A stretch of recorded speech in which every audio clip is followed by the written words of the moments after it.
Hello दोस्तों, राधे राधे। कैसे हैं आप सब? आशा करती हूँ आप सभी अच्छे से होंगे। तो चलिए मैं दिखाती हूँ आपको हमारे यहाँ तीज का पर्व किस प्रकार मनाया जाता है, जिसे हरतालिका व्रत भी कहते हैं हम लोग। इसमें सबसे पहले बालू या मिट्टी की प्रतिमा बनाई जाती है इस प्रकार। उसके बाद सभी स्त्रियां मिलकर साज श्रृंगार कर कर पूजन विधि शुरू करती हैं। देखिए किस तरह मेरी सारी सहेलियां सज धज कर दुल्हन की तरह पूजा में बैठी हुई हैं। पंडित जी पूजा करवा रहे हैं।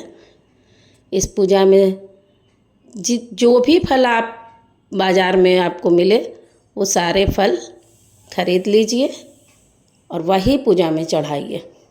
ज़रूरी नहीं है कि इसमें कोई अलग तरह का फल चढ़ता है। और पंडित जी पूरी विधि विधान से यह पूजा करवाते हैं। कथा भी होती है इसमें तीज की एक छोटी सी कथा मैं सुनाती हूँ आप लोगों को कि तीज किस तरह मनाया जाता है, क्यों मनाया जाता है। तो कथा है कि जब पार्वती जी अपनी युवावस्था में थीं तो उनको शिव जी से प्रेम हो गया था और वो ठान ली थी कि विवाह करूँगी तो शिव जी से ही करूँगी। लेकिन जैसे कि हर माता पिता होते हैं, वो चाहते हैं कि उनकी पुत्री एक अच्छे घर में जाए, एक अच्छे परिवार में जाए। तो उनके पिता को विष्णु भगवान बहुत पसंद आए थे। वो विष्णु भगवान से पार्वती जी का विवाह करवाना चाहते थे। लेकिन पार्वती जी माता के अंदर तो शिव जी विराजमान थे इसलिए वो शिव जी से ही विवाह करना चाहती थी। लेकिन उनके पिता किसी प्रकार से राजी नहीं थे। तो पार्वती जी अपनी व्यथा अपनी सखियों को बताती हैं। सखियां उनको भगाकर ले जाती हैं। भगाकर ले जाने का मतलब है कि हर कर ले जाती हैं। इसीलिए इस व्रत का नाम हरतालिका व्रत भी उसी से पड़ा है। तो सारी सखियां हर कर माता पार्वती को एक जंगल में ले जाती हैं और छुपा देती हैं। और यहाँ राजा दक्ष माता पार्वती को ढूंढते ढूंढते परेशान हो जाते हैं। लेकिन माता पार्वती शिव जी से विवाह करे तो कैसे करे। तो माता पार्वती उसी जंगल में सखियों की सहायता से तपस्या करना शुरू करती हैं। हर प्रकार की वो तपस्या करती हैं, लेकिन शिव जी प्रसन्न नहीं होते हैं। उसके बाद वो एक पेड़ पर उल्टा लटक कर नीचे पत्तों का धुआं कर कर वो 12 बरस तक वो धुआं का पान करते हुए तपस्या करती हैं। तब जाकर शिव जी प्रसन्न होते हैं और उनको वर रूप में प्राप्त होते हैं। तो ये एक छोटी सी कथा थी कि अपने पति का कष्ट हरने के लिए ये हरतालिका व्रत मनाया जाता है। कथा के बाद पंडित जी आरती करते हैं। आरती संपन्न होने के बाद देखिए किस तरह आरती सभी मेरी बहनें मिलकर कर रही हैं। मैं मतलब इस बार व्रत नहीं रख पाई हूँ, क्योंकि मेरी एक बुआ सास है, उनके देहांत का 10 दिन भी नहीं हुआ था। इसलिए मैं इस व्रत को कर नहीं पाई, नहीं तो मैं भी इसमें शामिल होती। खैर कोई बात नहीं, आप मेरी सहेलियों को ही देखिए किस तरह पंडित जी यहाँ पूजा करवा रहे हैं। मेरी बुआ को मैं अपनी माँ समान मानती थी, इसलिए मैंने ये व्रत नहीं किया। फिर आप इच्छा अनुसार जो भी आप पंडित जी को दान कर सकते हैं। देखिए यहाँ पर दान कर रही हैं मेरी बहनें। और दान का नियम है, या तो आप बांस की टोकरी में दान कीजिए, या सोने या चांदी या तांबा या पीतल के बर्तन में, यथाशक्ति अनुसार। तो यहाँ सभी बांस के टोकरी में दान किया जा रहा है। फल है, कपड़े हैं, कुछ खाने पीने का सामान पंडित जी को। तो पूजा संपन्न होने के बाद ये सुबह की पूजा है। फिर वो रात की पूजा थी। सुबह में फिर आपको सूर्योदय के पहले ही पूजा किया जाता है।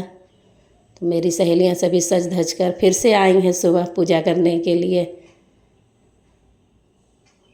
यहाँ फल काट रही हैं पूनम जी, उर्मिला जी, एक भाभी है ग्रीन साड़ी में, रूबी भाभी, कंचना जी, सॉरी कंचन जी हाँ कंचन जी, और हैं सभी। सुबह का पूजा है, आरती होगी। फिर इसका एक विधि ये भी है कि इस पूजा में आप रात भर जगना भी पड़ता है, सोने का भी नियम नहीं है इसमें। आप रात भर जागिए, भजन कीर्तन कीजिए। जहाँ पूजा ये है वहाँ आप रात भर जाग के भजन कीर्तन करके रात भर आपको उसी जगह में दीपक जलाए रखना होता है। उसके बाद सुबह स्नान वगैरह कर कर फिर से पूजन कर कर सूर्योदय से पहले इनका विसर्जन करना होता है। तो ये सुबह की पूजा हो रही है, सभी मिलकर पूजा करेंगी। मेरी सारी सहेलियां हैं।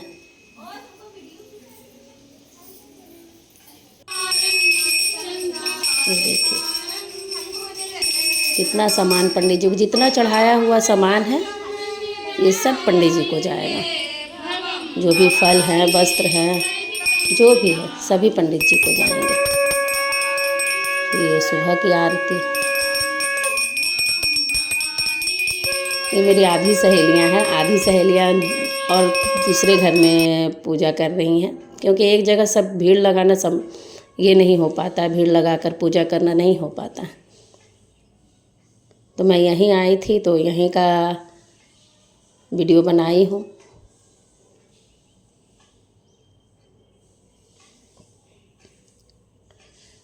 इधर पूजा होने के बाद फिर तुलसी माता का भी पूजा सुबह किया जाता है। देखिए सब तुलसी जी की पूजा करने के लिए गई हैं। तुलसी माँ का पूजा अर्चना करने के बाद फिर विसर्जन की तैयारी होती है। यहाँ की साफ़ सफाई होगी। अब पूजा अर्चना के बाद यहाँ सिंहासन को हिला दिया जाता है। सुबह ज़रूरी नहीं है कि सुबह भी पंडित जी आए, सुबह की पूजा खुद करती हैं स्त्रियाँ। ये देखिए यहाँ की साफ़ सफाई फिर शुरू हुई है। जिसको अपने गोद में कुछ फल लेना है चढ़ा हुआ वो लेंगी और बाकी सब उठाकर पंडित जी के लिए रख देंगे। पंडित जी आकर सुबह सिर्फ अपना दक्षिणा लेते हैं और जो भी आपको दान करने का मन है, आटा, चावल, सिद्धा जिसे बोलते हैं, वो आप दान में दे सकते हैं पंडित जी को। यहाँ की साफ़ सफाई होने के बाद सभी मेरी सहेलियाँ मिलकर विसर्जन के लिए जाएंगी। मैं भी जाऊंगी साथ में। देखिए बहुत समय लगता है। जितना समय पूजा करने में लगता है उतना ही समय आपको सफाई करने में भी लगेगी। अच्छी तरह से पूरी सफाई कर कर हाँ। और ये जो बालू की प्रतिमा है उनके ऊपर कुछ मतलब प्रसाद रहना चाहिए विसर्जन से पहले। उसके बाद देखिए गोदी भरा जाता है एक दूसरे का प्रसाद देकर। तालाब जाने से पहले ही गोदी भर दिया जाता है। एक दूसरे को सभी प्रसाद देते हैं। इसके बाद एक दूसरे को सिंदूर भी लगाएंगी। सिंदूर शाम को भी लगाया जाता है पूजन में और सुबह भी।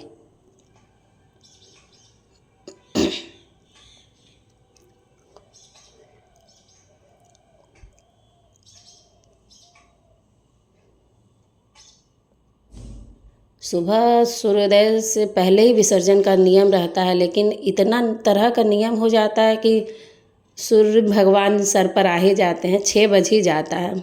पूजा विधि 5 बजे से ही शुरू हो गई थी, लेकिन देखिए करते करते नियम 6 बज ही जाता है। अब एक दूसरे को सिंदूर लगाया जाएगा। अंत में मेरी सहेलियाँ मुझे भी आएंगे सिंदूर लगाने। मैंने सिर्फ सिंदूर लगाया है, मैं कुछ साज श्रृंगार कर नहीं पाई। ये देखिए मुझे सिंदूर लगा रही हैं कि चलिए किए नहीं हैं तो कम से कम सिंदूर लगा लीजिए। ऐसे अखंड निर्जला उपवास में रखी थी, लेकिन पूजा नहीं कर पाई। उसके बाद एक दूसरे से गले मिलते हैं कि अब अगले साल फिर पूजन में मिलेंगे हम लोग इसी तरह सज धज कर, एक दूसरे से गले मिलकर फिर विसर्जन की तैयारियां होती है।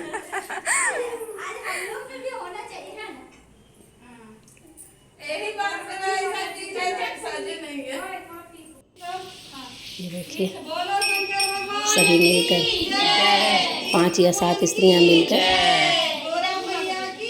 सब विसर्जन के लिए जाती हैं। मेरी सहेली का बेटा है ये, वही लेकर जाता है। ये देखिए अब विसर्जन के लिए सब कोई साथ में ही जाएंगे।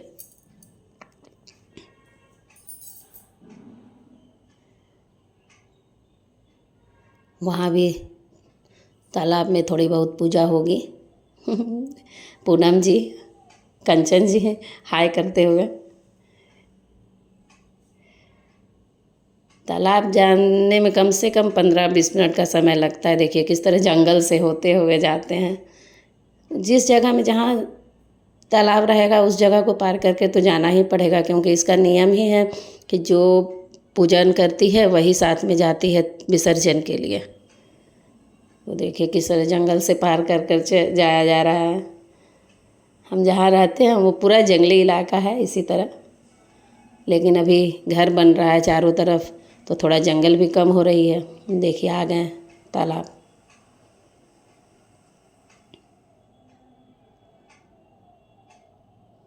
अब इसी तालाब में विसर्जन होगा।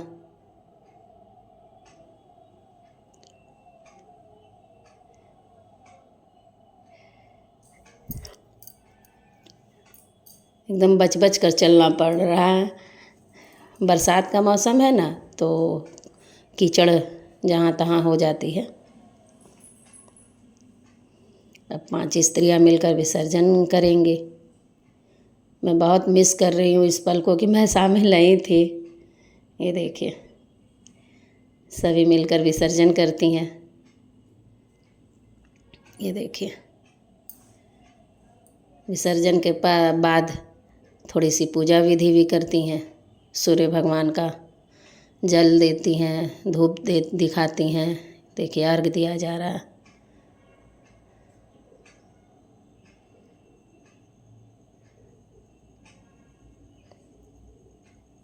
अब यहाँ से पूजा विधि ख़त्म होने के बाद ही मुँह में कुछ लिया जाता है। इस तरह ही मनाई जाती है यहाँ। अब चलिए आप सभी को राधे राधे।